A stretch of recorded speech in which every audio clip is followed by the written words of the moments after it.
हमारे इस YouTube channel में आपका वेलकम है। आज हम पॉलिटिकल साइंस का एक ही बहुत ही मोस्ट इम्पोर्टेंट टॉपिक लेते हैं और वो है डेमोक्रेसी।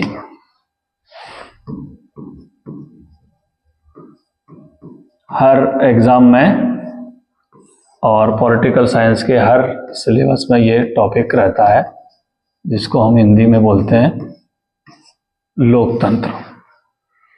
जनरली लोकतंत्र में तीन इम्पोर्टेंट बातें होती हैं, या लोकतंत्र उस व्यवस्था को कहा जाता है जिसमें ये तीन बातें हों, तीन एलिमेंट्स हों। पहली बात तो यह है कि इसमें जनता की भागीदारी होती है। वो शासन जिसमें जनता खुद भाग लेती है, पीपुल्स पार्टिसिपेशन होता है, उसको हम लोकतंत्र कहते हैं। दूसरी बात यह है कि इसमें समानता और न्याय ये की एलिमेंट्स होते हैं। जहाँ लोकतंत्र होगा वहाँ पर समानता होगी और जस्टिस, न्याय होगा। और तीसरी बात यह है कि वहाँ पर सर्वोच्च जो शक्ति होती है, पॉलिटिकल साइंस में सर्वोच्च शक्ति को जो है संप्रभु सवर्ण बोलते हैं। सो सर्वोच्च शक्ति जो है जनता के पास होती है। ये तीन बड़े इंपॉर्टेंट बातें होती हैं जो लोकतंत्र के अंदर पाई जाती हैं। अब डेमोक्रेसी या लोकतंत्र, इसका जो मीनिंग है उसको हम समझते हैं। ग्रीक का एक वर्ड है जिसको हम बोलते हैं डेमोक्रेटिया। ये ग्रीक का वर्ड है और डेमोक्रेसी को, लोकतंत्र को ग्रीक में डेमोक्रेटिया कहते हैं। ये डेमोक्रेटिया ऐसा कहा जाता है कि दो वर्ड इसके अंदर हैं, एक है डेमोस और एक है क्रेटिया। डेमोस का मतलब लोग होते हैं, पीपल होते हैं, और क्रेटिया का मतलब शासन होता है। कुछ थिंकर्स ऐसे भी हैं जिन्होंने ये कहा है कि डेमोक्रेटिया डेमोस के बजाय डेमोन से बना है, और डेमोन्स का मतलब शैतान होता है, और क्रेटिया तो है ही है, शैतानों का शासन। जो डेमोक्रेसी की जो लोग आलोचना करते हैं, उसको क्रिटिसाइज करते हैं, वो जो है ये मानते हैं कि डेमोक्रेसी डेमोक्रेटिया से निकला है। लेकिन डेमोक्रेटिया का मतलब जो है डेमोन्स प्लस क्रेटिया होता है, यानी शैतान प्लस शासन, शैतानों का शासन होता है। लेकिन ये आलोचना करने वाले लोग हैं, जनरली ये कहा जाता है कि डेमोक्रेटिया डेमोस प्लस क्रेटिया से मिलकर बना है। डेमोस का मतलब लोग होते हैं और क्रेटिया का मतलब शासन। इसका मतलब डेमोक्रेसी का मतलब ये है कि ये लोगों का शासन होता है। अब हम देखते हैं कि ये जो लोगों का शासन है, इसके बारे में लोगों ने क्या कहा है। तो सबसे पहली बात तो यह है कि एक ग्रीक के एक इतिहासकार हैं जिनका नाम है हेरोडोटस। ये 5th सेंचुरी के एक इतिहासकार हैं, और हेरोडोटस ने सर्वप्रथम ये डेमोक्रेसी का वर्ड जो है इसका प्रयोग किया है, और जनता के शासन के तौर पर उन्होंने प्रयोग किया है। इसके बाद तीन विचारक हैं, एक लॉवेल है और एक शीले हैं और एक डी राफेल है। ये क्या कहते हैं इस डेमोक्रेसी के बारे में। लॉवेल ने कहा है कि ये शासन व्यवस्था में एक प्रयोग था, एक शासन व्यवस्था में एक्सपेरिमेंट था। सरकार के जितने फॉर्म्स पाए जाते हैं उसमें से एक प्रयोग था, यानी एक्सपेरिमेंट इन गवर्नमेंट। लॉवेल ने कहा कि शासन व्यवस्था का एक प्रयोग था। यानी इसका मतलब ये है कि डेमोक्रेसी से पहले, लोकतंत्र से पहले बहुत सारी शासन व्यवस्थाएं चलती थी, उसमें से अब एक नया प्रयोग किया गया जिसको हमने लोकतंत्र का नाम दिया। ये कहना है लॉवेल का। शीले ने कहा है कि ये एक ऐसी शासन व्यवस्था जिसमें एवरीवन हैज ए शेयर, हर एक आदमी जो है पार्टिसिपेट करता है, हर एक की भागीदारी होती है, जैसा कि मैंने इससे पहले आपको बताया था। और डी राफेल ने कहा कि ये एक ऐसा शासन है गवर्नमेंट बाय द पीपल, यानी एक ऐसी सरकार है जो लोगों के द्वारा बनाई जाती है। तो ये 3 विचारक थे जो बड़े इंपॉर्टेंट थे। कुछ और विचारक हैं जिन्होंने जो है इस डेमोक्रेसी के बारे में क्या क्या कहा है उसको हम समझने की कोशिश करते हैं। और आज वो जो विचारक हैं, वो जो थिंकर हैं, वो काफ़ी फेमस हैं। और उनमें से जैसे एक नाम है फरीद ज़करिया। फरीद ज़करिया जो इंडिया के ही हैं, औरंगाबाद के हैं basically. Farid Zakaria political thinker हैं। इन्होंने कहा कि लोकतंत्र जो है बगैर संवैधानिक उदारवाद के, बगैर कॉन्स्टिट्यूशनल लिबरलिज्म के, संवैधानिक उदारवाद के, संवैधानिक उदारवाद का मतलब यह है कि संविधान में उदारवाद की व्यवस्था होनी चाहिए, संविधान में खुद लिखा होना चाहिए उदारवाद के बारे में। तो अगर किसी जगह पर जहां लोकतंत्र तो है लेकिन वहां पर संवैधानिक उदारवाद नहीं है, कॉन्स्टिट्यूशनल लिबरलिज्म नहीं है, कॉन्स्टिट्यूशनल लिबरलिज्म नहीं है, तो रफीक ज़करिया ये कहते हैं कि वहां पर फिर एक ऐसी सत्ता बनती है, एक ऐसी शासन व्यवस्था पैदा होती है जिसको हम सेंट्रलाइज्ड रिजीम बोलते हैं। यानी पूरी की पूरी शक्ति एक जगह केंद्रित हो जाएगी, वहां स्वतंत्रता का ह्रास होगा, वहां पर लोगों को अधिकार नहीं मिलेंगे, वहां पर जो है नरजातीय संघर्ष होगा, वहां पर कन्फ्लिक्ट होंगे, लड़ाई झगड़े होंगे और वहां पर वॉर होगी। उसके बाद एक नाम आता है जिसका नाम है मैकाइवर। पॉलिटिकल साइंस के काफी मशहूर थिंकर है ये भी, मैकाइवर। ये जो है लोकतंत्र को राज्य का एक प्रकार मानते हैं कि भाई ये राज्य का एक प्रकार है और इसमें जो तरीका अपनाया जाता है वो राज्य का जो प्रकार है लोकतंत्र, इसमें ये देखा जाता है कि कैसे लोगों को अपॉइंट किया जा रहा है, उनका चुनाव कैसे किया जा रहा है, कैसे उन पर कंट्रोल किया जा रहा है और कैसे उनको डिसमिस किया जा रहा है, कैसे उनको बर्खास्त किया जा रहा है। एक विचारक है जिनका नाम है गेटल। ये भी काफी फेमस विचारक है पॉलिटिकल साइंस में। इन्होंने ये कहा है कि लोकतंत्र जो है एक ऐसी शासन व्यवस्था है जहां पर जो मासेस ऑफ द पॉपुलेशन है, जो जनसंख्या है, उसकी जो आम जनता है, उसको भी ये राइट होता है, उसको भी अधिकार होता है कि वो भी संप्रभु की शक्तियों का प्रयोग करती है, यानी उनको भी ये अधिकार होता है। ऐसी शासन व्यवस्था को हम लोकतंत्र कहते हैं, ऐसा मानना है गेटल का।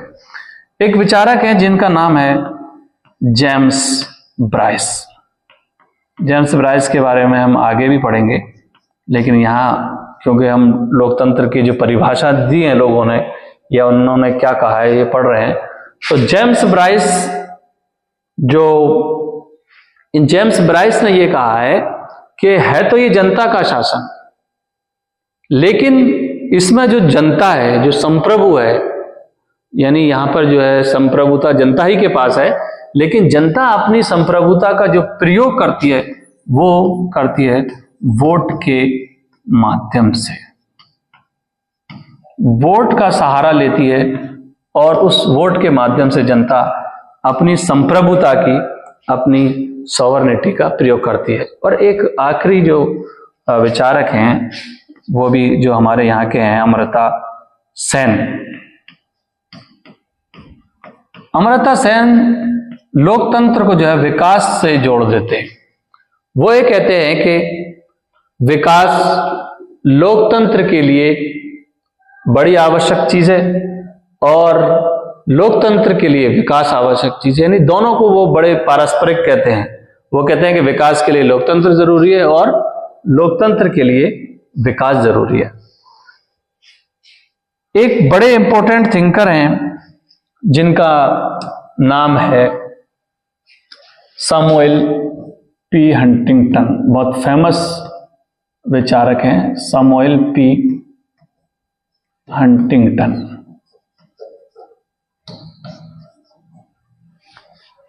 लोकतंत्र की एक फेमस जो डेफिनेशन दी गई है वो इब्राहिम लिंकन की तरफ से दी गई है, और इब्राहिम लिंकन जो अमेरिकन प्रेसिडेंट रह चुके हैं, अमेरिका के राष्ट्रपति रहे हैं, 16वें राष्ट्रपति थे।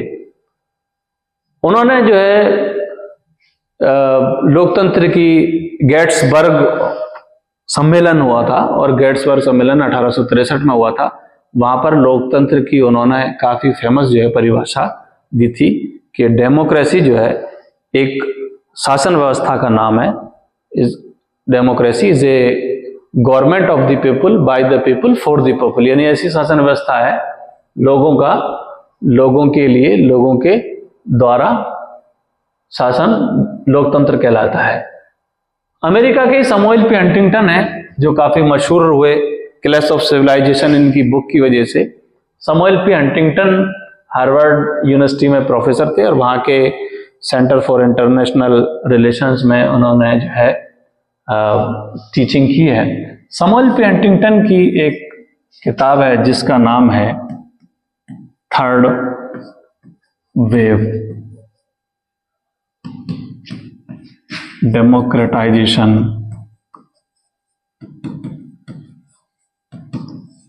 इन लेट 20th सेंचुरी।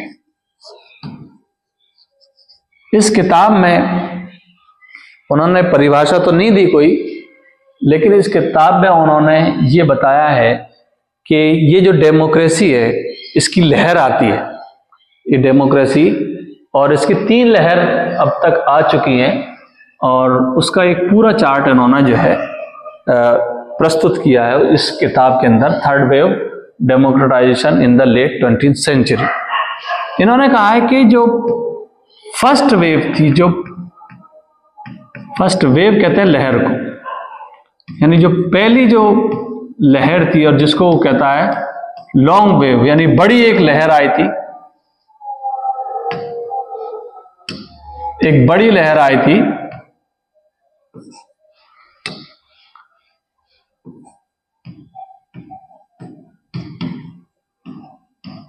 और ये लहर जो है लोकतंत्र की आई थी 1828 से लेकर 1926 तक, ये लहर वो बताता है।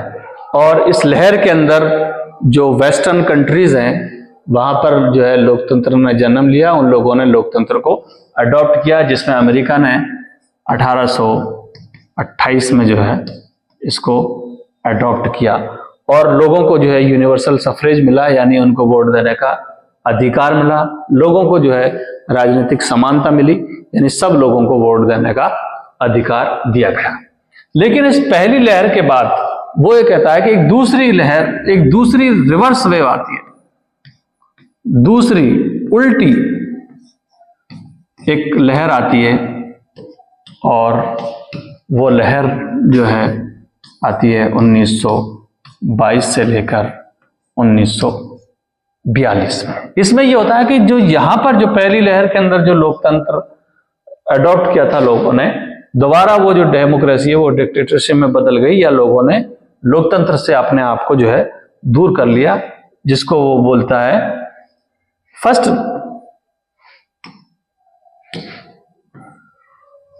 दूसरी लहर नहीं, यह है पहली उल्टी लहर 1922 से लेकर 1942।